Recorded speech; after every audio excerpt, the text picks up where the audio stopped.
रोजा रखना, गुनाह से बचना। एक बात ये भी बता दूं, जो रमजान शरीफ में गुनाह करता है, अल्लाह के रसूल फरमाते हैं कि अल्लाह उसके 1 साल की नेकियों को बर्बाद कर देता है। रमजान शरीफ में एक गुनाह, ये कहां से मैं पढ़ रहा हूं, अल मौजमुल औसत से ये हदीस पढ़ रहा हूं।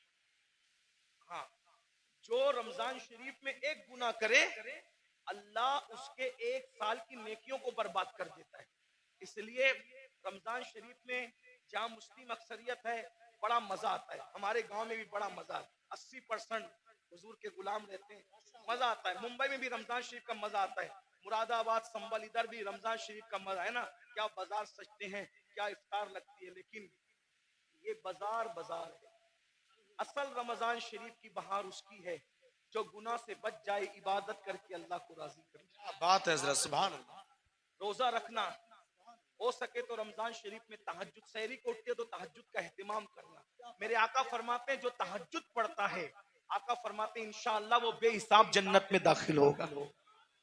तो नहीं साल भर पढ़ सकते तो रमजान शरीफ में 2 ही रकत पढ़ लेना, ज्यादा उसके यहाँ बहुत ज्यादा की जरूरत नहीं है, वो बहुत थोड़े अमल पे राजी हो जाते। सहरी में उठो जल्दी से 5 मिनट पहले उठ जाओ, वुजू करो, 2 रकत पढ़ो तहज्जुद, दोनों में 3-3 बार बोलो अल्लाह पढ़ो और अल्लाह से कहो। अल्लाह कहता है मैं पहले आसमान पे तजल्ली करता हूँ, पहले आसमान पे रात के आखिरी हिस्से में तजल्ली करता हूँ और कहता हूँ मांग क्या मांगता है, जो मांगेगा तो जो मांगते हो। लेकिन उस वक्त तो सहरी में आप क्या करते हैं, उस वक्त भी आप व्हाट्सएप, लोग उस वक्त भी ऑनलाइन रहते हैं, जरूरत के तहत रहते हो, अच्छी बात है। उस वक्त अल्लाह फरमा रहा है मांग मैं दूंगा, आप ऑनलाइन हो।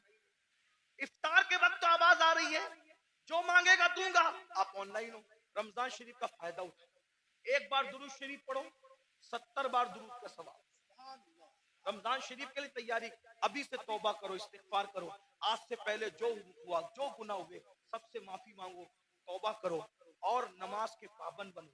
सोच ये तय कर लो, आज कौन सी तारीख है शाबान की, 4 तारीख है ना, 4 गुजरी।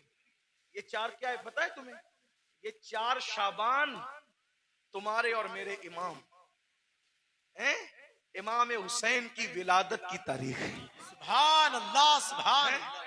मौलूद हुसैन पाक का दिन गुजरा आज, मिलाद हुसैन, सैयदा के आंगन में जो दूसरा फूल खिला था, हैं, गौर कीजिए। तो आज से ये अहद कर लो कि मैं नमाज की पाबंदी करूं, लेकिन नमाज पढ़ूंगा तो किसके पीछे, जिसका अकीदा मेरे अकीदे की तरह हो उसके पीछे।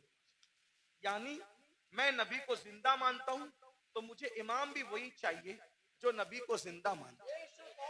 मैं नबी को आलिम माकाना व मा यकुन मानता हूं तो मुझे इमाम भी वही चाहिए जो नबी को माज अल्लाह पीठ के पीछे इल्म का दाना ना दे, बल्कि नबी को वो ये माने कि ये सब चीजें तो बहुत छोटी मोटी है, जिसकी निगाह से खुदा की जात ना छुपी उसकी निगाह से कौन सा इल्म छुप सकता है। और अगर बरेली के ताजदार के लहजे में कहे तो यूं कह ले कि और कोई गैब क्या तुमसे नेहा हो भला, जब ना खुदा ही छुपा तुम पे करोड़ों दुरूद। तो इमाम कौन सा चाहिए, बस ये जो आपका अकीदा वो आपके इमाम का अकीदा।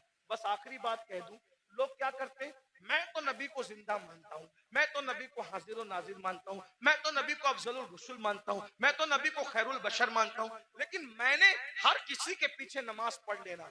मैंने कहा भाई, जिस मौकिल का वकील, जिस मौकिल का वकील उसके खिलाफ हो, उसका मुकदमा वो कैसे जीत सकता है। मिसाल के तौर पे बात इतनी है कि मौकिल किसको कहते हैं, जिसके आगे वकील खड़ा हो। मौकिल कहे मैंने कत्ल नहीं किया और वकील कहे कि मेरे मौकिल ने कत्ल किया, तो बोलो बचाएगा कि फंसाएगा, हैं? मौकिल अलग बोल रहा है, वकील अलग बोल रहा है, बचाएगा कि फंसाएगा। अरे जब दुनिया की कोर्ट में मौकिल और वकील की अलग अलग बात फंसा देती है, तो कुदरत की अदालत में इमाम का अकीदा अलग है, मुक्तदी का अकीदा अलग है। बोलो तुम्हारी नमाज को बचाएगा कि फंसाएगा, अब तुम्हारे ऊपर है। नमाजें बचाना चाहते हो तो सदरुल फाजिल जैसे वाले अकीदे के पीछे नमाज पढ़ना, और अगर नमाज को फंसाना चाहते हो तुम जानो, तुम्हारा काम जानो, हम अपनी जिम्मेदारी पूरी कर चुके। अल्लाह दौरान गुफ्तगू अगर कोई गलती हो तो हमें माफ करे। अस्तगफिरुल्लाह व मा अलैना इल्लल बलाग। अस्सलामु अलैकुम व रहमतुल्लाह।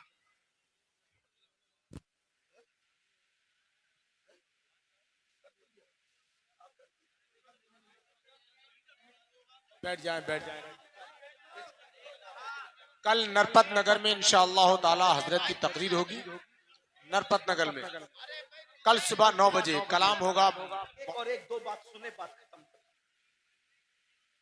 हारून रशीद जैसा बादशाह, वो सिर्फ करोड़पति, अरबपति, फैक्ट्री और जो है वो कारखानों का मालिक नहीं था, मुरादाबादी बर्तनों की फैक्ट्री उसकी नहीं थी, बल्कि वो इतना बड़ा बादशाह था कि वो बादलों को कहता था, बादलों को, ए बादलों, जहां चाहो बरस जाओ, जहां चाहो बरस जाओ, तुम जहां बरसोगे मेरी ही हुकूमत होगी।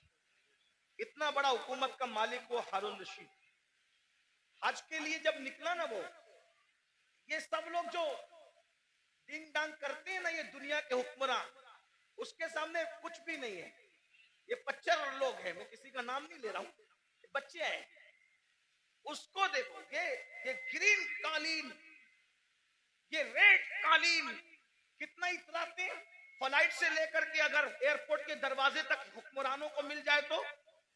हारून रशीद, गौर कीजिए, तारीख है, तारीख। कितना मालदार होगा वो बादशाह कि बगदाद से जब हज को चला है तो बगदाद शरीफ से लेके मक्का शरीफ तक उसके लिए कालीन बिछाया गया।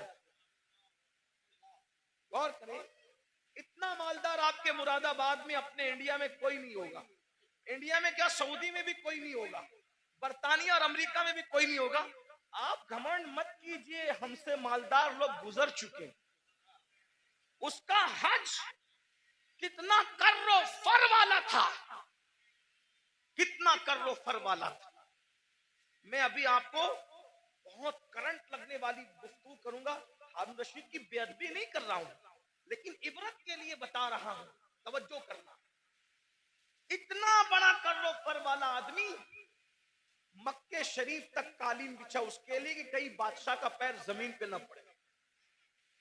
रास्ते में उसको मिल गया अहलुल बैत का दीवाना, जिसे दुनिया कहती है बहलूल दाना। वो दीवाना मिला बहलूल। तो बहलूल ने कहा, ओ हारून, किधर जा रहा है? तो दीवाना ही था। सब लोग उसको खलीफा, बादशाह, अड़गम जड़गम कहते थे, लेकिन दीवाना। दीवाने लोग किसी को खातिर में नहीं लाते, और जो खातिर में लाते वो दीवाने नहीं है। याद रखना, जो खातिर में लाते वो दीवाने नहीं होते, जो दीवाने होते किसी को खातिर। भाई तू वजीर होगा अपने घर का, मैं तो दीवाना हूं। तू बादशाह होगा अपने घर का, मैं तो दीवाना हूं। मेरे भाई, दुनिया का दीवाना किसी को खातिर में नहीं लाता। तुम कैसे आशिके रसूल हो कि तुम लोगों को खातिर में लाने लगे हो? इश्क की एक्टिंग तो नहीं कर रहे हो। जो आशिक होगा दौलत को भी खातिर में नहीं लाता, दौलतमंदों को भी नहीं लाता, बादशाही को भी नहीं लाता, बादशाहों को भी नहीं लाता। उसके नजदीक कोई कुछ नहीं है, उसके नजदीक सिर्फ महबूब महबूब है, बस। महबूब महबूब है। हमें महबूब से प्यार ही कितना है भाइयों। बहरहाल दूर ना निकले बात। ओ हारून किधर जा रहा है? बादशाह को छेड़ा उसने, बहलूल ने। हारून ने कहा, हज को जा रहा हूं। अच्छा, लोगों का खून पी के हज को जा रहा है? बहुत खून पिए हो है ना, आप भी बहुत खून पियो। बहन का खून पिया, हिस्सा दबाया, हज को जा रहे हो हैं? हाजी साहब हज को जा रहे हैं, कहां? बहन का हिस्सा मार के। वाह भाई वाह, क्या हाजा है। भाई का हिस्सा दबा के हाजी साहब हज को जा रहे हैं, मस्जिद बना रहे, पूरी मस्जिद बनाई। स्टेज से ऐलान हुआ, मुखय्यरे कौम व मिल्लत, इन्होंने मस्जिद बनाई, इनके लिए अल्लाह ने महल बनाया। पता चला कि भाई का हक अभी तक नहीं दिया। मस्जिद बनाना फर्ज न था, भाई का हिस्सा देना फर्ज था, है ना? हर साल हज करना फर्ज न था, बहन का हिस्सा देना फर्ज। दबा रहे हो, खूब दबा रहे हो, दबा लो, खून चूस रहे हो। खून पीने वालों, ओ लोगों का खून पीने वालों, खून पी रहे हो, खून। मेरे मुर्शिद हुजूर गौस पाक कहते थे, दिन भर रमजान शरीफ में पानी नहीं पीते, शरबत नहीं पीते, खाना नहीं खाते, और इफ्तार करते हो तो लोगों के खून से करते। आप में की भी बहुत सारे लोग खून से इफ्तार करते, खून से। रूह अफ़ज़ा नहीं पीते, खून पीते हो, खून खून पीते हो। खजूर नहीं खाते, मक्के मदीने मुनव्वरा की खून से इफ्तार करते हो। वो कैसे? सबके हाथ में खजूर तो नजर आती है, मगर वो खजूर नहीं होती, वो खून होता है। क्यों? अगर आपने झूठ बोलकर किसी को धोखा देके माल कमाया था और उससे खजूर खरीदी थी, दिखने को तो खजूर थी, मगर वो लोगों का खून था। किसी का कर्जा लेके हड़प कर लिया था, उससे इफ्तार का दस्तरखान सजाया था, देखने को तो वो फल फ्रूट और रूह अफ़ज़ा थे, मगर वो लोगों का खून था। कब तक लोगों के खून से इफ्तारी करोगे? कब तक लोगों के खून से इफ्तारी करोगे? भूखे प्यासे रहने के सिवा कुछ नहीं मिलने वाला। गौस पाक फरमाते थे, लोगों के खून से इफ्तारी करते, हराम माल से इफ्तार करने वाले, तू लोगों के खून से इफ्तारी करता है। सूद से इफ्तारी करने वाले लोगों के खून से इफ्तारी करता है। यहां मैं मुसलमानों को कह दूं, मेरे भाइयों, नमक से इफ्तार कर लेना, नमक से, मगर किसी हराम के दस्तरखान पे कभी इफ्तारी करने मत जाना। जिंदाबाद। आज तो तुम्हारे लिए हुकूमतों के ऑफिसों में दस्तरखान बिछते, इफ्तार पार्टियां हो रही हैं। मुसलमानों का खून चूसने वालों के साथ इफ्तारी करने वालों, तुम्हें शर्म नहीं आती? क़यामत के दिन रसूलुल्लाह को मुंह क्या दिखाओगे? और गैरत का सौदा ना करो, गैरत का जनाजा ना निकालो। नबी पाक का आशिक वो होता है, उसके बदन पर पेवन वाला लिबास तो हो सकता है, उसके बदन पर गुनाहों के धब्बे वाला लिबास नहीं होता। गैरत सीखो, गैरत। इकबाल ने कहा था, ऐ ताहिरे लाहौती, उस रिस्क से मौत अच्छी जिस रिस्क से आती हो परवाज में पहुंचाए। क्या बात हजरत, जिंदाबाद जिंदाबाद। बहरहाल हारून से बहलूल ने कहा, मैं बहलूल की बात नकल कर रहा हूं, हारून की कोई तौहीन नहीं करो। अगर कोई हारून का चाहने वाला हो तो प्लीज वो मेरे ऊपर कोई इल्जाम नहीं। मैं सिर्फ हारून की बात इबरत के, और जो बात इबरत के तौर पे कही जाती है कोई बेहतरी नहीं। तो क्या लोगों का खून चूस के, बादशाह था ना भाई, खून चूस के जा रहा है आज को। हारून ने कुछ नहीं कहा। तो बहलूल ने कहा, बड़ा घमंड है ना तेरी हुकूमत पर। अब भी सुनो आप, बहुत घमंड है तुझे अपनी हुकूमत पे, और तो होना भी चाहिए। बादशाह ने कहा होना भी चाहिए। ओ बहलूल पागल, तुझे क्या पता हुकूमत की लज्जत क्या होती है? पर मैं तेरी हुकूमत की हैसियत मेरे नजदीक एक गिलास पानी से ज्यादा भी नहीं है, गिलास भर पानी से ज्यादा नहीं है तेरी हुकूमत की कीमत। बहुत घमंड न कर, बहुत घमंड न कर। बहलूल की बात पर हारून ने हंसना था, हंसा। जैसे हम लोग की बात पे भी लोग हंसते हैं। हम लोग जब इस तरह की बातें करते हैं, लोग हंसते हैं, मौलवी लोग को देखो पागल हुए हैं, दौर इतना तरक्की कर गया, ये अभी तक यही करते हैं। कब्र में क्या होगा, हश्र में क्या होगा, और ये क्या होगा, वो क्या होगा। देखो दुनिया तरक्की कर रही है, दुनिया पिज्जे खा रही है, अभी ये कब्र के बिच्छुओं को लेके बैठे। ठीक है, जो कहना है कह लो, लेकिन नबी ने जो कह दिया वही होगा।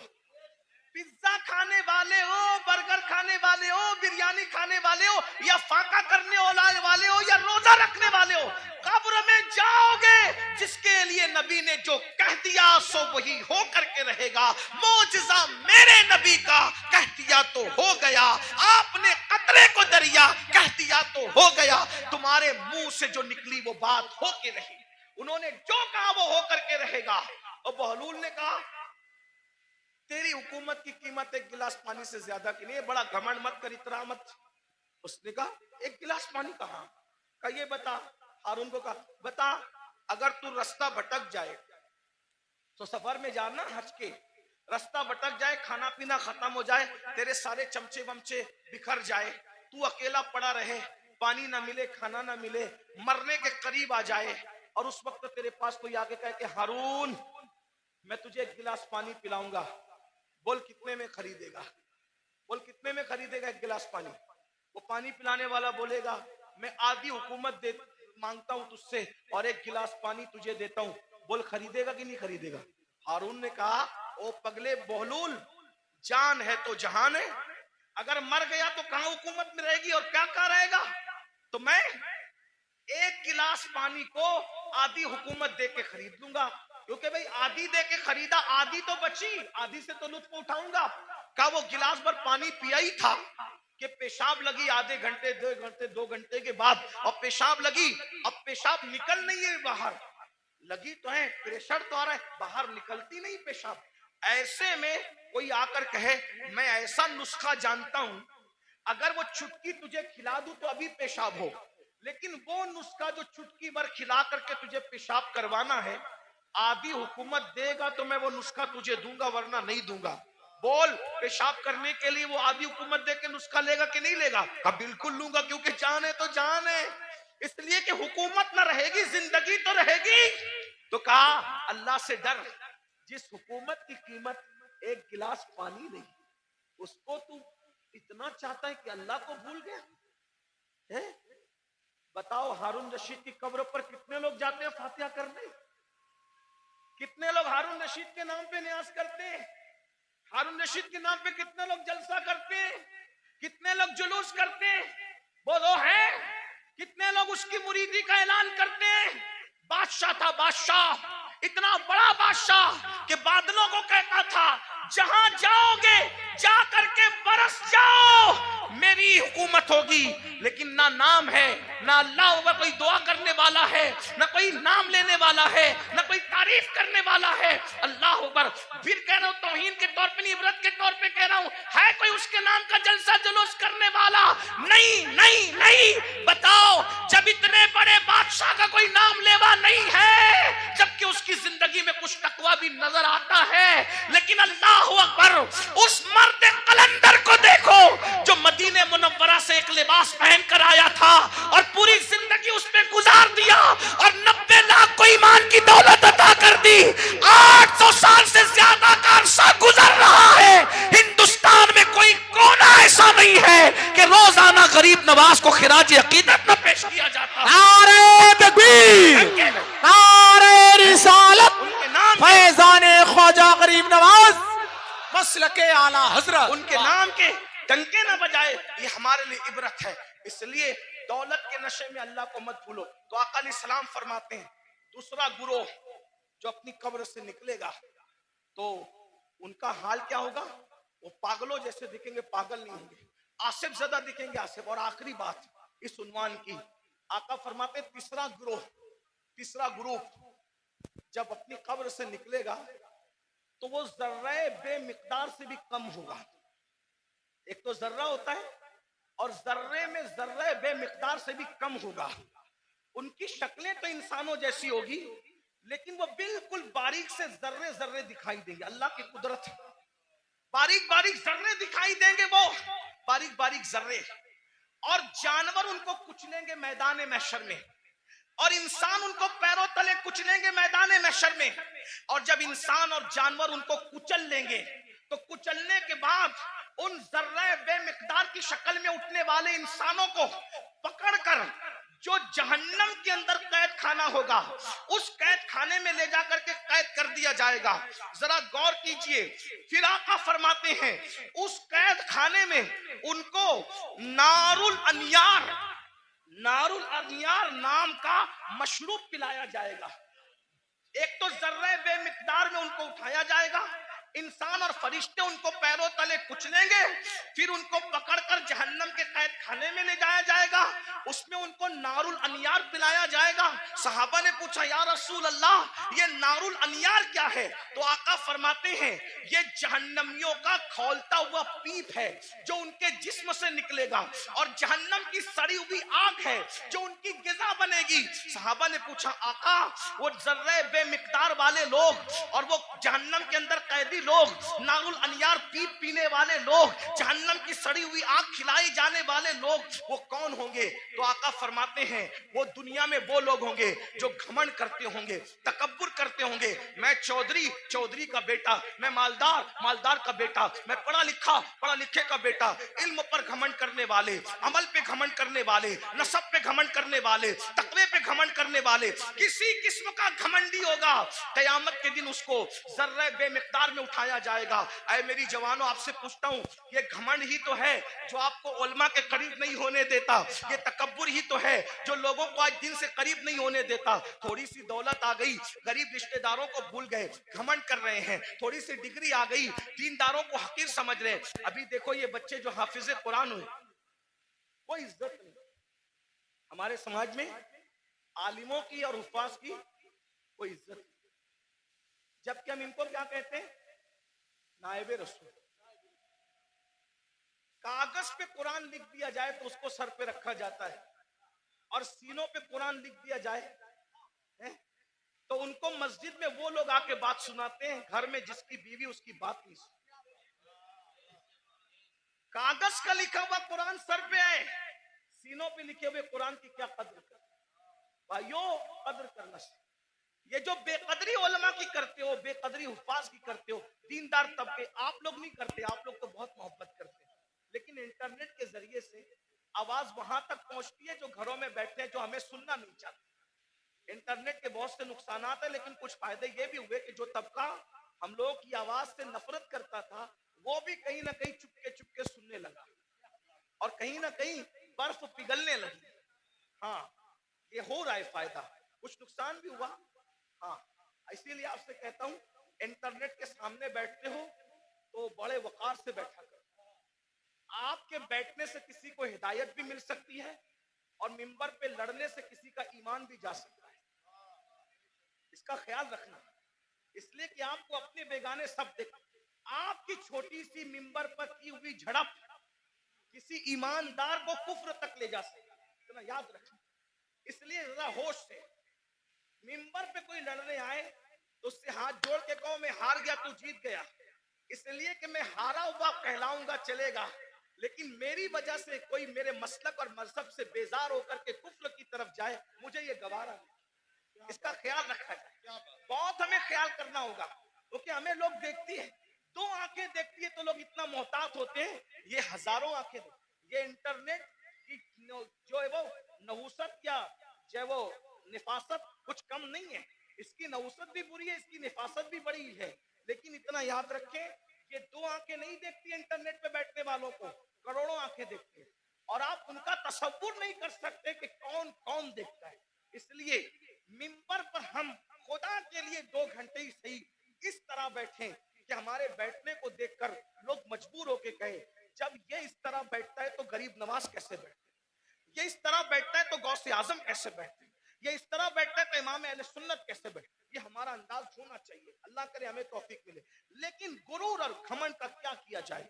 आज हमारा जवान तबका, नई नस्ल उलमा का मजाक उड़ा रही है, हुफ्फाज की इज्जत नहीं कर रही है।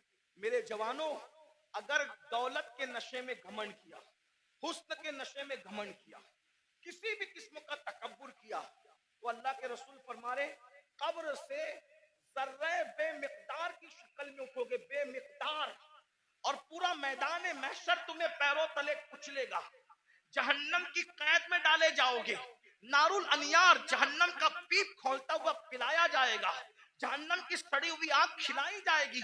इसलिए खुदा के लिए घमंड छोड़ दो, तकब्बुर छोड़ दो, और सोचो मैं इंसान हूं और सिर्फ इंसान, मैं इंसान हूं और सिर्फ इंसान हूं।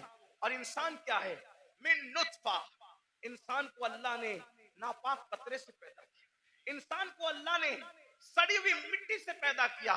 मेरे भाई, सड़ी हुई मिट्टी और नापाक कतरे से तू पैदा हुआ है।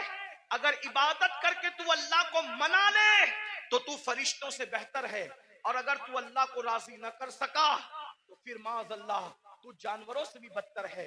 जो आखिरी बात कहने के लिए कहा था, वो आखिरी बात यह है, इमाम गजाली के उस्ताद थे, इमाम गजाली के उस्ताद, गजाली जैसी हस्ती जिसने 500 से ज्यादा उस दौर में किताब लिखी, आज से 900 साल पहले, और उनकी किताबें आज भी दुनिया में मौजूद है। तो इमाम गजाली के उस्ताद थे, उनके सामने एक नौजवान छोकरा लड़का अकड़ के चल रहा है। कुरान कहता है, वला तमशी फिल अर्दी मरहा, जमीन पे अकड़ के मत चलो, अकड़ के मत चलो। आजकल के लड़के बाइक पे बैठते हैं, थोड़ा जिम विम करके बाजू बना लिए हैं, तो वो बाजुओं पर फूल पत्तियां पता नहीं क्या क्या बना लेते हैं। ये हराम है, हराम। अल्लाह के रसूल अलैहि सलाम ने फरमाया, गूंदने वालों पर और गुंदवाने वालों पर, दोनों पर अल्लाह की लानत। ये गूंदने गुंदाने का सिलसिला पहले इस्लाम के दुश्मन लोग करते थे, हमारा काम नहीं है। गूंदना गुंदवाना हमारा काम नहीं। हमारे बाजुओं पर निशान नहीं होते, हमारे चेहरों पर सजदों के निशान होते। और वो भी काले निशान नहीं, अनवार के निशान, चमक होती है। सीमाहुम फी वुजूहिहिम मिन असरिस सुजूद, चेहरे चमकते हैं। जिम करो, मजबूत बनो, ताकतवर बनो। मैं तो कहता हूं हमारा मजहब ताकतवर लोगों का मजहब, हमारे कमजोर लोग हैं ही नहीं। हमारा अल्लाह भी ताकत वाला, ला हौला वला कुव्वता इल्ला बिल्लाह, हमारा अल्लाह ताकत वाला, हमारे रसूल ताकत वाले। एक शख्स ने मुझसे ट्रेन में कहा कि मेरे फौला ने हिमालय उठाया। मैंने कहा अच्छी बात है, लेकिन मैं मुतासिर नहीं। क्यों? मैंने कहा मेरे नबी ने सिर्फ हिमालय नहीं, पूरी कायनात का बार उठा रखा है। और मेरे इमाम कहते हैं जिसको बारे दो आलम की परवाह नहीं, ऐसे बाजू की कुव्वत पे लाखों सलाम। अंदाजा कर उनकी उंगली के इशारे का, जब अबू कुबैस पे खड़े होकर इशारा करते हैं तो चांद टुकड़े हो जाता है। जिसके इशारे की इतनी कुव्वत है, उसकी उंगली की कितनी कुव्वत होगी? उंगली की इतनी कुव्वत है तो पंजों में कितनी कुव्वत होगी? और जब पंजों में इतनी कुव्वत है तो बाजुओं में कितनी कुव्वत होगी? और जब बाजू की कुव्वत ये है तो सीने में कितनी कुव्वत होगी? उनके सीने की कुव्वत को कुरान बयान करता है, लौ अंज़लना हाज़ल कुरआना अला जबलिन लरअयता खाशियम मुतसद्दियम मिन खश्यतिल्लाह। जिस पहाड़ ने कुरान का बार न उठाया, मुस्तफा के सीने ने कुरान का बार उठा लिया। वाह वाह वाह, सुभान अल्लाह सुभान। हमारे यहाँ तो सभी ताकतवर है, गौस पाक ताकतवर, गरीब नवाज। जिम करो, ताकतवर बनो, मगर किसी की गर्दन दबाने के लिए नहीं, रात रात भर मुसल्ले पे खड़े होने के लिए, किसी पे जुल्म करने के लिए नहीं, मजलूम की मदद करने के लिए, किसी को डराने के लिए नहीं, डराने वालों को समझाने के लिए ताकतवर बनो। हमारे सभी हमारे मौला अली तो इतने ताकतवर थे, हैं? हमारे मौला अली इतने, मौला अली का जिक्र करो तो कुछ लोग जलते हैं, क्योंकि उनकी ताकत उनको बर्दाश्त नहीं होती। हमारे मौला अली बहुत ताकतवर थे, हमारे मौला अली बहुत ताकतवर, हमारे मौला अली बहुत ताकतवर थे। अल्हम्दुलिल्लाह हमारे सिद्दीक भी बहुत ताकतवर, अफसरुल बशर बादल अंबिया भी ताकी। हमारे सिद्दीक अकबर भी इतने ताकतवर थे, जब बदर में रसूलुल्लाह की कोई हिफाजत के लिए ना आया तो सिद्दीक अकबर ने कहा मैं हुजूर को पहरा दूंगा, अल्लाह की अमानत की हिफाजत मैं करूंगा। सिद्दीक ताकतवर, फारूक आजम ताकत, उस्मान गनी, मौला अली सब ताकत। और मौला अली कैसे ताकतवर, सुन लो, गौर से सुनो। एक दिन मौला अली की ढाल गिरा दी। क्या गिरा दी? बात समझ में आ रही? क्या गिराई? ढाल। ढाल किसको कहते हैं? अब तो सीरियल देख के आप लोग हमसे ज्यादा समझ गए कि ढाल, पहले समझाना पड़ता था, अभी नहीं, अब सबको पता है ढाल क्या है, तलवार क्या है, और मैमना क्या है, मसरा क्या है, कल्ब क्या है, मुकद्दमतुल जैश क्या है, सब सीख लिया है। चलो कुछ तो सीखा, हमसे ना सीखा, किसी से तो सीखा, लेकिन बहरहाल ढाल, ढाल समझते हैं ना, जिसपे वार रोका जाता है। मरहब ने मेरे मौला की ढाल पे वार किया और ढाल दो टुकड़े कर दी। मेरे मौला को आया गुस्सा, और तूने मेरी ढाल काटी और ढाल तोड़ी, अब मैं तुझे सजा क्या देता हूं? मेरी ढाल काट के ये ना समझना कि मैं पलट कर जाऊंगा, क्योंकि अली कहते ही उसको है जो पलट कर न जाए। अली का नाम था हैदरे कर्रार, पलट कर भागने वाला नहीं, पलट पलट कर हमला करने वाला। अब अली अगर सिपर लेने के लिए, ढाल लेने के लिए पलट कर जाता तो दुश्मन कहता अरे कभी तो पलट कर भागे थे, लेकिन अली ने कहा पलट कर नहीं जाऊंगा, बल्कि मौला ने कहा तूने मेरी ढाल तोड़ी, अब मैं किसको ढाल बनाता हूं देख। आगे बढ़े और खैबर का दरवाजा उखाड़ कर अली ने उसी को ढाल बना लिया और उसी को लेके जंग करते रहे, करते रहे, करते रहे। और जब उसको उठा करके फेंका है तो अली का फेंका हुआ दरवाजा 70 लोग मिलकर भी अपनी जगह से उठा न सके। नारे तकबीर, नारे रिसालत, नारे हैदरी। कभी दीवार हिलती है, हजरत, कभी दर कांप जाता है अली का नाम सुनकर अब भी खैबर। हम अली वाले हैं, लेकिन वो अली वाले हैं जो सिद्दीक को अफजलुल बशर मानते हैं। हम वो अली वाले हैं जो फारूक आजम को आदिलों का सरदार मानते हैं। हम वो अली वाले हैं जो उस्मान को एक नूर वाला नहीं बल्कि दो नूर वाला जुन्नूरैन मानते हैं। हम वो अली वाले, अल्हम्दुलिल्लाह। और वही सच्चे अली वाले हैं जो अली को भी मानते हैं और मौला अली की भी मानते हैं। तो आखिरी बात जो कहने चला था, क्या वो नौजवान पहलवान था, बाजू मोटे मोटे थे, घमंड में इतरा के चल रहा। अल्लाह को इतरा के चलना पसंद नहीं, इतरा के चल रहा था।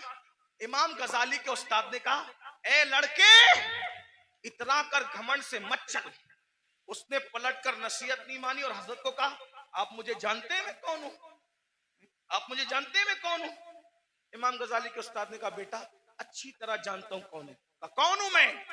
फरमाया, तेरी इब्तिदा पानी का नापाक कतरा है और तेरी इंतहा कब्र की सड़ी हुई मिट्टी है।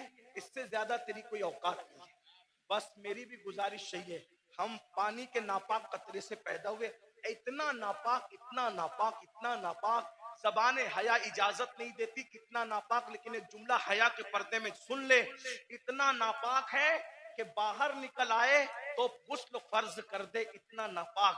और कब्र की वो सड़ी हुई मिट्टी जिसमें कीड़े मकोड़े हैं, ये हमारा हाल है। अगर अल्लाह नाराज है तो ये हाल है, और अगर अल्लाह को मना लिया तो फिर कोई सड़ी हुई मिट्टी नहीं है, कोई सड़ी हुई। अगर अल्लाह को मना लिया तो मिट्टी नहीं, सड़ी हुई नहीं, बल्कि इंशाअल्लाह कफन को भी मिट्टी का धब्बा ना लग सकेगा। अगर खुदा को मना लिया, आओ आज अहद करो। शाबान का महीना चल रहा है, अल्लाह के रसूल रजब से ही तैयारी करते थे रमजान शरीफ की। नेकियों का मौसम बहार आने वाला है, बरकत वाला महीना। एक नेकी 70 के बराबर, फर्ज 70 फर्जों के बराबर। रोजा रखना, गुनाह से बचना। एक बात ये भी बता दूं, जो रमजान शरीफ में गुनाह करता है, अल्लाह के रसूल फरमाते हैं कि अल्लाह उसके 1 साल की नेकियों को बर्बाद कर देता है। रमजान शरीफ में एक गुनाह, ये कहां से मैं पढ़ रहा हूं, अल मौजमुल औसत से हदीस पढ़ रहा हूं। हाँ, जो रमजान शरीफ में एक गुनाह करे, अल्लाह उसके 1 साल की नेकियों को बर्बाद कर देता है। इसलिए रमजान शरीफ में जहां मुस्लिम अक्सरियत है, बड़ा मजा आता है। हमारे गांव में भी बड़ा मजा आता है, 80% हुजूर के गुलाम रहते हैं, मजा आता है। मुंबई में भी रमजान शरीफ का मजा आता है, मुरादाबाद, संबल, इधर भी रमजान शरीफ का मजा है ना। क्या बाजार सजते हैं, क्या इफ्तार लगती है, लेकिन ये बाजार है। असल रमजान शरीफ की बहार उसकी है जो गुनाह से बच जाए, इबादत करके अल्लाह को राजी करे। क्या बात है हज़रत, सुभान अल्लाह। रोजा रखना, हो सके तो रमजान शरीफ में तहज्जुद, सहरी को उठते तो तहज्जुद का एहतिमाम करना। मेरे आका फरमाते हैं जो तहज्जुद पढ़ता है, आका फरमाते हैं इंशाअल्लाह वो बेहिसाब जन्नत में दाखिल होगा। तो नहीं साल भर पढ़ सकते तो रमजान शरीफ में 2 ही रकत पढ़ लेना, ज्यादा उसके यहाँ बहुत ज्यादा की जरूरत नहीं है, वो बहुत थोड़े अमल पे राजी हो जाती है। सहरी में उठो जल्दी से, 5 मिनट पहले उठ जाओ, वुजू करो, 2 रकत पढ़ो तहज्जुद, दोनों में 3-3 बार बोलो अल्लाह पढ़ो और अल्लाह से कहो। अल्लाह कहता है मैं पहले आसमान पे तजल्ली करता हूँ, पहले आसमान पे रात के आखिरी हिस्से में तजल्ली करता हूँ और कहता हूँ मांग क्या मांगता है, जो मांगेगा तो जो मांगते हो। लेकिन उस वक्त सहरी में आप क्या करते हैं, उस वक्त भी आप व्हाट्सएप, लोग उस वक्त भी ऑनलाइन रहते हैं, जरूरत के तहत रहते हो, अच्छी बात है। उस वक्त अल्लाह फरमा रहा है मांग मैं दूंगा, आप ऑनलाइन हो। इफ्तार के वक्त तो आवाज आ रही है जो मांगेगा दूंगा, आप ऑनलाइन हो। रमजान शरीफ का फायदा उठा, एक बार दुरूद शरीफ पढ़ो, 70 बार दुरूद का सवाब। रमजान शरीफ के लिए तैयारी, अभी से तौबा करो, इस्तिगफार करो। आज से पहले जो हुआ, जो गुनाह हुए, सबसे माफी मांगो, तौबा करो और नमाज के पाबंद बनो। सोच ये तय कर लो, आज कौन सी तारीख है शाबान की? 4 तारीख है ना, 4 गुजरी। ये 4 क्या है पता है तुम्हें? ये 4 शाबान तुम्हारे और मेरे इमाम हैं, इमाम हुसैन की विलादत की तारीख है। सुभान अल्लाह, सुभान अल्लाह। मौलूद हुसैन पाक का दिन गुजरा आज, मिलाद हुसैन, सैयदा के आंगन में जो दूसरा फूल खिला था, हैं? और कीजिए। तो आज से ये अहद कर लो कि मैं नमाज की पाबंदी करूं, लेकिन नमाज पढ़ूंगा तो किसके पीछे? जिसका अकीदा मेरे अकीदे की तरह हो, उसके पीछे। यानी मैं नबी को जिंदा मानता हूं तो मुझे इमाम भी वही चाहिए जो नबी को जिंदा मानता है। मैं नबी को आलिम माकाना वमा यकुन मानता हूं तो मुझे इमाम भी वही चाहिए जो नबी को माज़अल्लाह पीठ के पीछे इल्म का दाना ना दे, बल्कि नबी को वो ये माने कि ये सब चीजें तो बहुत छोटी मोटी है, जिसकी निगाह से खुदा की जात ना छुपी उसकी निगाह से कौन सा इल्म छुप सकता है। सुभान अल्लाह। और अगर बरेली के ताजदार के लहजे में कहे तो यूं कह ले कि और कोई गैब क्या तुमसे नेहा हो भला, जब ना खुदा ही छुपा तुम पे करोड़ों दुरूद। तो इमाम कौन सा चाहिए? बस ये जो आपका अकीदा वो आपके इमाम का अकीदा। बस आखिरी बात कह दूं, लोग क्या करते हैं, मैं तो नबी को जिंदा मानता हूं, मैं तो नबी को हाजिर और नाजिर मानता हूं, मैं तो नबी को अफजलुल रसूल मानता हूं, मैं तो नबी को खैरुल बशर मानता हूं, लेकिन मैंने हर किसी के पीछे नमाज पढ़ लेना। मैंने कहा भाई, जिस मौकिल का वकील उसके खिलाफ हो, उसका मुकदमा वो कैसे जीत सकता है? मिसाल के तौर पे बात इतनी है कि मौकिल किसको कहते हैं? जिसके आगे वकील खड़ा हो। मौकिल कहे मैंने कत्ल नहीं किया और वकील कहे कि मेरे मौकिल ने कत्ल किया, तो बोलो बचाएगा कि फंसाएगा? मौकिल अलग बोल रहा है, वकील अलग बोल रहा है, बचाएगा कि फंसाएगा? अरे जब दुनिया की कोर्ट में मौकिल और वकील की अलग अलग बात फंसा देती है, तो कुदरत की अदालत में इमाम का अकीदा अलग है, मुक्तदी का अकीदा अलग है। बोलो तुम्हारी नमाज को बचाएगा कि फंसाएगा?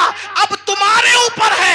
नमाजें बचाना चाहते हो तो सदरुल फाजिल जैसे वाले अकीदे के पीछे नमाज पढ़ना, और अगर नमाज को फंसाना चाहते हो तुम जानो, तुम्हारा काम जानो, हम अपनी जिम्मेदारी पूरी कर चुके। अल्लाह दौरान गुफ्तगू अगर कोई गलती हो तो हमें माफ करे। अस्तगफिरुल्लाह वमा अलैना इल्लल बलाग। अस्सलामु अलैकुम व रहमतुल्लाह।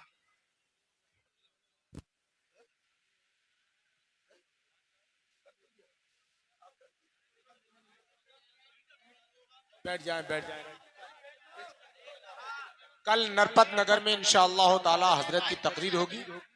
नरपत नगर में कल सुबह 9 बजे कलाम होगा मौलाना साइद हुसैन साहब नूरी, वो जमी ज़वील एहतराम ज़वील एहतशाम बासफ़ा उलमाए किराम, हाज़रीन महफिल, पर्दा नशीन माओ और बहनों, अस्सलामु अलैकुम व रहमतुल्लाहि व बरकातुहू ताला अलैका वसल्लम।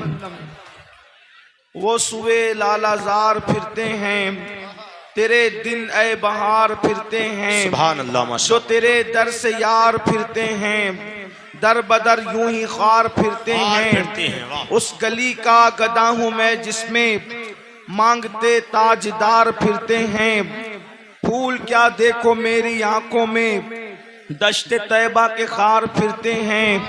जान है जान क्या नजर आए, क्यों अदू गिरदे गार फिरते हैं। रखिए जैसे हैं खाना जाद हैं हम, मोल के ऐबदार फिरते हैं। कोई क्यों पूछे तेरी बात रजा, तुझसे कितने हजार फिरते हैं। आज की ये महफिल जामिया अरबिया मदीनतुल उलूम के माशाअल्लाह दस्तार के मौके पर इस्लाही अकायद व अमाल के हवाले से इनेकाद पजीर है। आज की ये जो तारीख है, यानी आज के प्रोग्राम की तारीख, ये मदीना मुनव्वरा में तय हुई थी।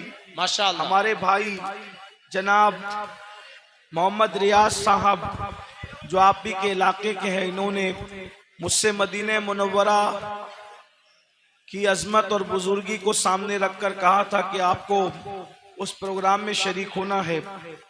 तो रियाज भाई ने कहा था कि अगर आप आओगे तो मैं भी मदीना मुनव्वरा से आऊँगा।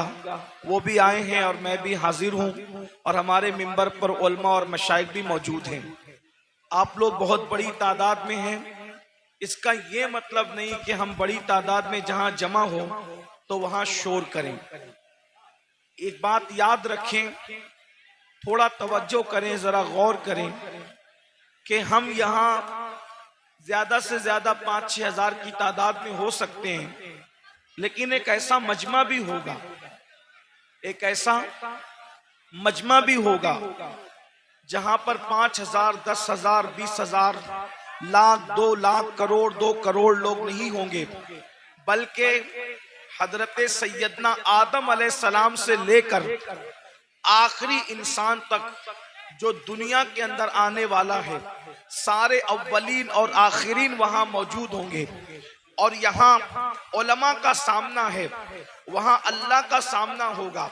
यहाँ मेहमान उलमा है, सादात है, वहां मेहमान अंबिया होंगे, रसूलान इज़ाम होंगे। जरा गौर कीजिए उस वक्त की कैफियत क्या होगी, उस वक्त के हालात क्या होंगे।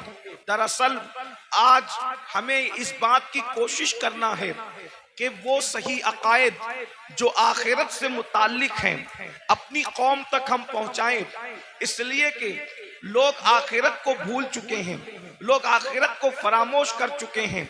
और ये बात याद रखें, कुरान ने आखिरत की जितनी बात की है, पूरा कुरान उठा करके पढ़ लें, 70% आयतें कुरान की आखिरत से मुताल्लिक है। मैंने कुरान मुकद्दस की जिस आया करीमा की सूरह नबा से तिलावत की है, उसमें अल्लाह तबारक व तआला ने कब्र से उठने का जिक्र किया है। इंसान कब्र से उठेगा, किस तरीके से उठेगा? कब्र से उठने वाला एक ही शक्ल पर नहीं उठेगा। कब्र के अंदर तो सबको इंसान की शक्ल में दाखिल किया जाएगा, लेकिन कब्र से उठते वक्त हर इंसान जो है असल शक्ल पे नहीं उठेगा, इंसानी शक्ल में नहीं उठेगा। कौन किस शक्ल में उठेगा? अब जरा सुनिए अहदीस मुस्तफा और जरा गौर कीजिए। कुरान कहता है यौमा युनफखु फिस्सूरी फतातूना अफवाजा, और उस दिन जब सूर फूंका जाएगा तो लोग फौजो फौज अपनी कब्रों से निकलेंगे, यानी अल्लाह की बारगाह में हाजिर होंगे। तो जब इंसान अपनी कब्र से बाहर निकलेगा तो कब्र से बाहर निकलने की कैफियत क्या है? सहाबे किराम ने पूछा, या रसूल अल्लाह सल्लल्लाहु तआला अलैहि वसल्लम, ये बताएं कि जब इंसान अपनी कब्र से बाहर निकलेगा तो उसकी कैफियत क्या होगी, उसकी हालत क्या होगी, किस पोजीशन में वो निकलेगा? अल्लाह अकबर।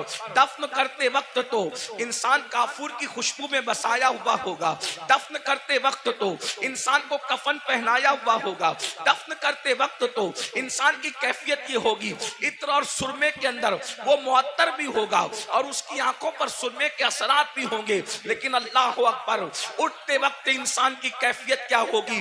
अब जरा गौर से समाअत करें। अल्लाह अकबर। मेरे आका मुस्तफा करीम रऊफुर रहीम सल्लल्लाहु अलैहि वसल्लम अपने सहाबा से इरशाद फरमाते हैं, ऐ मेरे सहाबा, कुछ लोग क़यामत के दिन जब अपनी कब्र से उठेंगे तो उनकी आंखें नहीं होगी, वो अंधी आंखें लेकर के उठेंगे, आंखों में बीनाई नहीं होगी, वो आंखों में रोशनी नहीं होगी। जरा तसव्वुर तो करें, जो दुनिया में अंधा होगा वो आखिरत में अंधा हो जरूरी नहीं है, जो दुनिया में बीमार होगा वो आखिरत में बीमार हो जरूरी नहीं है। अल्लाह अकबर। इसलिए कि दुनिया की बीमारी की कोई हैसियत नहीं है। अल्लाह अल्लाह। लेकिन मेरे और आपके आका मुस्तफा करीम रऊफुर रहीम सल्लल्लाहु अलैहि वसल्लम इरशाद फरमाते हैं, कुछ लोग अपनी कब्र से अंधे उठेंगे, यानी उनकी आंखें नहीं होगी। अब मुझे बताएं, जब उनकी आंखें नहीं होगी तो वो अल्लाह का दीदार कैसे करेंगे? वो रसूलुल्लाह का दीदार कैसे करेंगे? वो औलिया अल्लाह का दीदार कैसे करेंगे? सहाबे किराम बेचैन हो गए और सहाबे किराम ने अर्ज किया, या रसूल अल्लाह सल्लल्लाहु तआला अलैहि वसल्लम, जो लोग बगैर आंखों के अपनी कब्रों से क़यामत के दिन अंधे उठेंगे, अंधे उठने की वजह क्या होगी? तो मेरे आका इरशाद फरमाते हैं, दुनिया के अंदर नसीहत करने वाले जब उनको नसीहत करते होंगे तो वो नसीहत को नहीं मानते होंगे। दुनिया के अंदर जब उनको अल्लाह से डराया जाता होगा तो वो अल्लाह से डरते नहीं होंगे। मिसाल के तौर पर आज भी आप देखें, बहुत सारे मुसलमान हैं जो अल्लाह रब्बुल इज्जत के बंदे जब उनको नसीहत करते हैं तो वो नसीहत मानते नहीं हैं। मिसाल के तौर पर अल्लाह अकबर, जैसे कि अगर किसी के घर में शादी में डीजे बजाया जा रहा हो, म्यूजिक बजाया जा रहा हो, गाने बजाया जा रहा हो, और अगर कोई आलिम कहे कि भाई डीजे न बजाओ ये हराम है, गाने न बजाओ ये हराम है, तो पलट करके नसीहत नहीं मानते, बल्कि क्या कहते हैं, दौलत हमारी है, मौलवी का क्या बिगड़ता है, माल हमारा है, मौलवी का क्या बिगड़ता है, सुन लो, अल्लाह के नबी ने तुम्हें वक्त से पहले आगाह किया, मरने वालों मौत आनी है, मरने के बाद क़यामत के दिन कब्र से उठना है। अगर तुम नसीहत नहीं मानते और दौलत के नशे में, गुरूर और घमंड के अंदर डूब करके खुदा की नसीहत को पीठ के पीछे डालते हो तो क़यामत के दिन अंधे उठने के लिए तैयार हो जाओ। सुन लो, दौलत के गुरूर और घमंड में खुदा की नसीहतों को फरामोश करने वालों, यहाँ किसी की आंखें अंधी होगी, कोई रास्ता पकड़ करके चला देगा। यहाँ किसी की आंखें अंधी होगी, कोई सहारा दे करके पार लगा देगा। यहाँ किसी की आंखें अंधी होगी, कोई ना कोई मदद के लिए आ जाएगा। मगर क़यामत के दिन अल्लाह की नसीहतें न मानने की बुनियाद पर जब तुम्हें अल्लाह अंधा उठाएगा, न वहां लाठी होगी, न कोई सहारा होगा, न कोई मददगार होगा। अंदाजा फरमाए, क़यामत के दिन दफन होने के बाद अपनी अपनी कब्रों से उठना है। बोलो, नसीहत मानते हैं लोग? आजकल बहुत से लोग नसीहत नहीं मानते। और एक बात बताऊं, नसीहत मानना ये भी ईमान की अलामतों में से एक अलामत है। नसीहत मानना ईमान की निशानियों में से एक निशानी है। कुरान कहता है, वदक्किर फ़इन्न ज़िक्रा तनफ़उल मुमिनीन, कि नसीहत करो, कि नसीहत मोमिनीन को फायदा देती है। पता चला जो नसीहत कबूल करते हैं वो मोमिन लोग हैं, और जो नसीहत कबूल नहीं करते वो अपने बारे में खुद सोचें कि वो क्या है। इसलिए नसीहत कबूल करो। आज नसीहत कबूल नहीं की जाती। अगर किसी मुसलमान को कहो, भाई चेहरे से दाढ़ी मुंडाना ये यहूदियों का तरीका है, चेहरे से दाढ़ी मुंडाना ये मुशरिकीन का तरीका है, चेहरे से दाढ़ी मुंडाना ये अल्लाह रसूल के दुश्मनों का तरीका है, तो आज का मुसलमान कहता है, अरे मौलाना अगर मैं दाढ़ी रखूंगा तो कैसा लगूंगा, मेरी बीवी पता नहीं इजाजत देगी कि नहीं देगी। मैं पूछना चाहता हूं मेरे भाई, बीवी से प्यार जरूर करो, लेकिन बीवी शरीक हयात है, शरीक ममात नहीं है। जैसे ही रूह का रिश्ता जिस्म से टूट जाएगा, ये बीवी कब्र में नहीं आएगी। अल्लाह अकबर। लेकिन खुदा के अजाब में गिरफ्तार कर दिए जाओगे। तो पहली चीज, अल्लाह के सच्चे रसूल सादिक व मसदूक मुस्तफा करीम रऊफुर रहीम सल्लल्लाहु अलैहि वसल्लम फरमाते हैं, जो नसीहत नहीं मानते, जो हक को कबूल नहीं करते, वो कयामत के दिन अंधे उठाए जाएंगे। यहाँ एक बात का और इजाफा कर दूं, बहुत सी चीजों में नसीहत की जाती है। हराम काम न करो, बिदात न करो, खुराफात न करो, जराइम न करो, गुनाह न करो, बद मजहब गुस्ताख रसूल से दोस्ती न करो, उनसे रिश्तेदारी न करो। बहुत सी चीजें कही जाती है, लेकिन हमारी कौम नसीहत मानने के लिए तैयार नहीं है। फिर मेरे आका मुस्तफा जान रहमत सल्लल्लाहु अलैहि वसल्लम इरशाद फरमाते हैं, दूसरा गिरोह जब कब्र से निकलेगा तो उनकी कैफियत क्या होगी। आका इरशाद फरमाते हैं, जब दूसरा ग्रुप, चूंकि कुरान कहता है फतअतूना अफवाजा, फौज फौज निकलेंगे लोग, यानी कब्रों से गिरोह दर गिरोह निकलेंगे। तो पहले ग्रुप का जिक्र आपने सुन लिया, अब दूसरे ग्रुप का जिक्र सुने। जो दूसरा ग्रुप कब्रों से निकलेगा उनकी कैफियत क्या होगी। दूसरे ग्रुप की कैफियत ये होगी, मेरे और तुम्हारे आका सच्चे रसूल सादिक व मसदूक मुस्तफा जान रहमत सल्लल्लाहु अलैहि वसल्लम फरमाते हैं, लोग कब्रों से निकलेंगे तो ऐसे निकलेंगे जैसे उन पर किसी ने जादू कर दिया हो। हालांकि उस दिन कौन किस पे जादू करेगा। जैसे जादू जिस पे किया जाता है तो उसका चेहरा कैसे बेरौनक होता है, सूना सूना होता है, उसके चेहरे पर जो है हसासियत नहीं होती, उसका चेहरा जो है अल्लाह अकबर खूबसूरत नहीं लगता। बल्कि सिर्फ समझाने के लिए कह रहा हूं, चेहरा मनहूस सा लगता है, डरावना सा लगता है।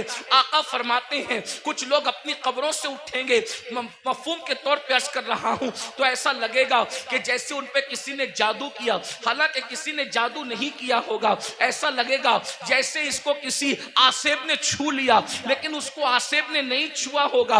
अल्लाह अकबर। आका इरशाद फरमाते हैं उनके पेट मटकों की तरह बड़े बड़े होंगे, कुछ के पेट कमरों की तरह बड़े बड़े होंगे। कुछ लोगों का हाल ये होगा, वो उठकर खड़े रहने की कोशिश करेंगे तो गिर जाएंगे। अल्लाह अकबर। उनके पैर छोटे होंगे, उनके हाथ छोटे होंगे और उनके पेट मटकों की तरह और कमरों की तरह बड़े बड़े होंगे। वो चलना चाहेंगे तो गिर जाएंगे। अल्लाह अकबर। सहाबे किराम ने अर्ज किया, या रसूल अल्लाह सल्लल्लाहु अलैहि वसल्लम, वो कौन लोग होंगे जिनकी हालत ये होगी? ऐसा लगेगा कि वो नशे में है, मगर वो नशे में नहीं होंगे। ऐसा लगेगा वो जादू किए हुए हैं, हालांकि उन पे जादू नहीं होगा। ऐसा लगेगा कि वो आसिफ ज़दा हैं, हालांकि वो आसिफ में नहीं होंगे।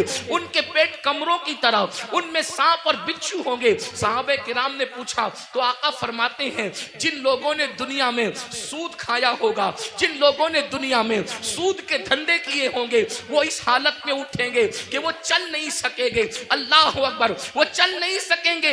उनकी कैफियत ये होगी जैसे जानवरों को हाँक करके जंगल में चरवाहा लेकर के जाता है, वैसे जलील करके फरिश्ते उनको जानवरों की तरह हाँकते हुए मैदान महशर में लाएंगे। अल्लाह अकबर। जरा तसव्वुर तो करो, जरा गौर तो करो, उस दिन की जिल्लत क्या जिल्लत होगी, उस दिन की रुसवाई क्या रुसवाई होगी।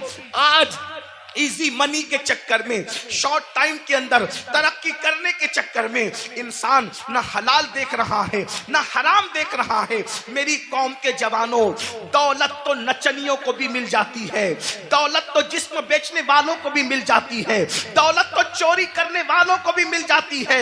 अरे दौलत ही सब कुछ नहीं है। दौलत एक दिन खत्म होने वाली है, दुनिया एक दिन खत्म होने वाली है। यहां से लेकर क्या जाओगे? अरे हलाल कमाया हुआ जब साथ नहीं ले जाओगे तो हराम कमाया हुआ क्या साथ लेकर के जाओगे? जरा सोचो तो सही, जरा तसव्वुर तो करो। ये कोई मुकर्रिर नहीं कह रहा है, ये कोई जलसे का नाजिम नहीं कह रहा है, ये कोई मामूली इंसान नहीं कह रहा है, ये तुम्हारे और मेरे नबी फरमा रहे हैं। अल्लाह अकबर। लोग, सूदखोर लोग अपनी कब्रों से ऐसे उठेंगे जैसे वो नशे में है, हालांकि वो नशे में नहीं होंगे। जैसे वो पागल है, हालांकि वो पागल नहीं होंगे। जैसे वो आसिफ ज़दा हैं, वो आसिफ ज़दा नहीं होंगे। जरा सोचिए आज किस तरीके से अल्लाह अकबर सूद को प्रमोट किया जा रहा है, ब्याज को प्रमोट किया जा रहा है। याद रखिए, शायद इसी दौर के लिए कहा गया था, जो सूद से बचने की कोशिश करेंगे, सूद का गर्दो गुबार उन तक पहुंच करके रहेगा, सूद का गर्दो गुबार उन तक पहुंच करके रहेगा। आज ऐसा तो नहीं कि हम उसी दौर में जिंदगी गुजार रहे हैं। अल्लाह अकबर। सूद लेन देन मुस्लिम आबादियों में इतना बढ़ चुका है कि लोगों को ख्याल ही नहीं रहता कि हम हराम कमा रहे हैं। एक बात मुझे याद आई, आगे बढ़ने से पहले इस हदीस को मैं आगे बढ़ाऊं उससे पहले बीच में एक रिवायत याद आई। मेरे भाइयों जरा सोचो, जरा गौर करो। आपने अब तक ये सुना होगा, आपने अब तक ये सुना होगा, जब कोई बंदा हज के लिए जाए और सफर हज में मर जाए, अल्लाह अकबर, सफर हज में मरने वाले की शान क्या है? सफर हज में मरने वाले की शान क्या है? नंबर एक, जो हज करता है वो गुनाहों से ऐसे पाक हो जाता है जैसे अभी माँ के पेट से पैदा हुआ। हज करने वाले के सारे गुनाह बख्श दिए जाते हैं। हत्ता के हाजी की शान ये है कि हाजी 700 ऐसे लोगों की बख्शिश करवाएगा जिन पर जहन्नम वाजिब हो चुका होगा। हाजी की शान ये है। अल्लाह अकबर। लेकिन कोई हाजी बने तो सही, हाजी सब कहलाते हैं, हाजी है कितने? जो वाकई हाजी होगा वो 700 लोगों की बख्शिश कराएगा। हाजी का टाइटल पाना आसान है, हाजी बन जाना आसान नहीं है। अल्लाह अकबर। सुनो सुनो, गौर से सुनो, अल्लाह के बंदो तवज्जो से सुनो। अल्लाह अकबर। हज करने वाले की मगफिरत हो जाती है, हज करने वाले की बख्शिश हो जाती है। हज करने वाला 700 लोगों की शफाअत करेगा, वो शफी बनेगा, उसकी शफाअत कबूल की जाएगी। अल्लाह अकबर। और अगर कोई खुशनसीब सफर हज में मर जाए, सफर हज में मर जाए, तो जब तक दुनिया कायम रहेगी, जब तक चांद सूरज निकलते रहेंगे, जब तक अरफात के मैदान में हज होता रहेगा, जो सफर हज में मर गया, कयामत तक हर साल अल्लाह उसको हज करने का सवाब अता फरमाएगा। एक रिवायत में आया है उसका हम शक्ल एक फरिश्ता पैदा किया जाएगा जो कयामत तक उसके लिए हज करता रहेगा। बोलो सफर हज में मरने की फजीलत क्या है। मगर अब सुनिए, दिल के कानों से सुनिए, जरा गौर से सुनिए। अल्लाह अकबर। एक काफिला सफर कर रहा था। सफर करते करते जब वो आगे बढ़ा हज के सफर में, तो उन्होंने क्या देखा, एक बंदे का इंतकाल हो गया। और जब उसका इंतकाल हो गया, सोचा हाजी है, हाजी साहब का इंतकाल हो गया। अभी काबे तक पहुंचे भी नहीं थे कि हाजी साहब का इंतकाल हो गया। हाजी साहब का इंतकाल हुआ तो उनके चेहरे पे कपड़ा ढांक दिया गया। जब कपड़ा ढांक दिया गया, थोड़ी देर के बाद लोगों ने सोचा चलो गुस्ल दे दो, चलो कफन पहना दो ताकि हम इनको दफन कर सकें। जैसे ही गुस्ल देने के लिए चेहरे से कपड़ा हटाया तो क्या देखते हैं कि हाजी साहब का चेहरा गधे की तरह हो गया, गधे की शक्ल इख्तियार कर गया। अल्लाह अकबर। पूरे काफले में कोहराम मच गया, पूरा काफला बेचैन हो गया। अरे सफर हज में मरना तो बड़ी सआदत की बात है, लेकिन सब रोने लगे, सब बेचैन होने लगे, दुआ करने लगे। और दुआ करते थे, या अल्लाह तू किसी पे जुल्म तो नहीं करता, सफर हज में मरने वाला इसका चेहरा गधे की तरह हो गया। अल्लाह अकबर। तो किसी की आंख लगी तो ख्वाब में इरशाद फरमाया गया, तुम इसके गधे की तरह चेहरा होने पर अफसोस और ताज्जुब करते हो, ये नहीं पूछते कि इसका चेहरा सफर हज में भी आखिर गधे की तरह क्यों हो गया। जब पूछा गया तो बताया गया, ये सूद के पैसे से हज पे आया था और ये सूद का कारोबार करता था, इसलिए बतौर इबरत इसकी शक्ल को गधे की तरह कर दी गई। मेरे प्यारे आका अलैहिस्सलातु व तस्लीम के प्यारे दीवानों, दुनिया दुनिया दुनिया की मोहब्बत, दुनिया का माल, कुरान कहता है अल्हाकुमुत तकासुर हत्ता ज़ुरतुमुल मक़ाबिर, हलाक कर दिया तुमको माल की मोहब्बत ने, यहां तक कि तुम कब्रों के घड़ों तक पहुंच गए। माल की मोहब्बत से निकलो। माल कमाना बुरा नहीं है, लेकिन माल की मोहब्बत में मजहब व मसलक का सौदा करना बुरा है, आखिरत को फरोख्त करना बुरा है। याद रखिए ये दुनिया है। एक बात मैं आपसे कहता हूं, आप बहुत अच्छे से सुन रहे हैं, 99% लोग अच्छे से सुन रहे हैं, 1% लोग अगर गड़बड़ कर रहे हैं, ये मैं उनके ईमान और अकीदे पे छोड़ता हूं। क्योंकि कुछ लोग ऐसे होते हैं जो अपने वजूद के होने की गवाही में चिल्लम चाट करते हैं, उन्हें करने दीजिए। मेरी तवज्जो 1% लोगों की तरफ नहीं, मेरी तवज्जो उन 99% खुशनसीबों की तरफ है जो अपनी आखिरत को बेहतर बनाने के लिए यहाँ बैठे हैं, जो अल्लाह की रजा के लिए यहाँ बैठे हैं। 1% लोगों में, चाहे जमीन पे बैठे लोग हों, चाहे मिंबर पे बैठे लोग हों, जो गड़बड़ करे उनको करने दीजिए। आप सुनिए, अब उस 1% में से भी 50% उसमें से भी इधर आ गए हैं और माशाल्लाह सब सुन रहे हैं। आधा % उसमें से अब लोग अगर कुछ हैं उनको करने दे वो जो कर रहे हैं। लेकिन गौर से सुनिए, एक बात आपसे कहता हूं, हम झूठ बोल के माल कमा लें, हम सूद के जरिए माल कमा लें, हम चोरी के जरिए माल कमा लें, किसी जरिए माल कमा लें, थोड़ा जरा गौर कीजिए। अगर हम पीवर हलाल के जरिए भी माल कमाएं तो मुझे बताइए माल किससे वफा करता है? जो हमसे वफा करेगा। एक बात याद रखना, माल जरूर कमाओ मगर माल के चक्कर में अल्लाह को मत भूलो। यही तो फिरौनियत है। देखो, मालदार फिरौन भी है, मालदार उस्मान गनी भी है, मालदार नमरूद भी है, मालदार सुलेमान अलैहिस्सलाम भी है, मालदार जो है वो कारून भी है और मालदार जुल्करनैन भी है। लेकिन फर्क क्या है? दोनों मालदारों की मुजम्मत नहीं है। सैयदना उस्मान गनी को माल के बदले में जन्नत बेची गई है। अगर माल बुरा होता तो उस्मान गनी की भी बुराई की जाती माज़अल्लाह माल की बुनियाद पर, लेकिन कोई उस्मान गनी की बुराई नहीं करता। अल्लाह अकबर। कारून की बुराई होती है, उस्मान की बुराई नहीं होती। वजह, माल ने कारून को अल्लाह का बाकी बना दिया और माल ने उस्मान गनी को जन्नती बना दिया। माल बुरा नहीं है, माल का इस्तेमाल बुरा है। हुकूमत मिली, नमरूद बिगड़ गया। हुकूमत मिली सुलेमान अलैहिस्सलाम को, हुकूमत ने नहीं बिगाड़ा, बल्कि जब भी नेमत मिलती है तो सुलेमान अलैहिस्सलाम कहते हैं कि सुबहान रब्बियल आला। नमरूद कहता है अना रब्बुकुमुल आला और सुलेमान कहते हैं सुबहान रब्बियल आला। माल बुरा नहीं है, माल के चक्कर में अल्लाह को भूल जाना बुरा है। अब आपसे पूछता हूं, कितने ही मालदार हैं हम? थोड़ा गौर, मिंबर वाले भी गौर।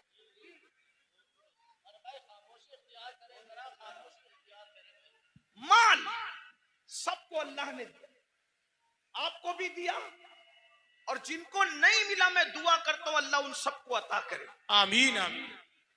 लेकिन सुनो, माल आपने कमा लिया, बहुत माल मिल गया, माल मिलने के बाद आपको अल्लाह ना करे, 1000 बार ना करे, डॉक्टर ने कह दिया कि ये सीरियस है। कितने भी बीमार हैं आप, अल्लाह ना करे, अल्लाह आपको कभी बीमार ना करे, सबको सेहत दे, लेकिन एक ग्राउंड रियलिटी होती है ना कि बीमार तो आदमी ने पड़ना ही है। बड़े से बड़ा आलिम हो, खतीब हो, सैयद साहब हो, पीर साहब हो, डॉक्टर साहब हो, इंजीनियर साहब हो, बीमार तो पड़ना ही है। डॉक्टर ने कहा ये सीरियस है, इनका मामला जो है थोड़ा सा नाजुक है। आप मुझे बताएं, आपने 5 करोड़ 10 करोड़ 20 करोड़ का बंगला बनाया, लेकिन जैसे ही डॉक्टर ने कहा सीरियस है, बोलो कि आप बंगले में रहेंगे? थोड़ा तसव्वुर कीजिए। देखिए, जलसे जो है दीनी जलसे, वो भीड़ इकट्ठा करने के लिए नहीं होती। भीड़ आती, हम इसलिए खुश होते हैं कि जितने ज्यादा लोग तक पैगाम पहुंचेगा उतना ज्यादा फायदा है, लेकिन भीड़ इकट्ठा करने के लिए सियासी जलसे होते हैं, मजहबी नहीं होते। इतना याद रखिए, हम 22,000 पर खुश होने वाले लोग नहीं हैं, हमें तो 72 वफादार चाहिए। सुभान अल्लाह सुभान अल्लाह।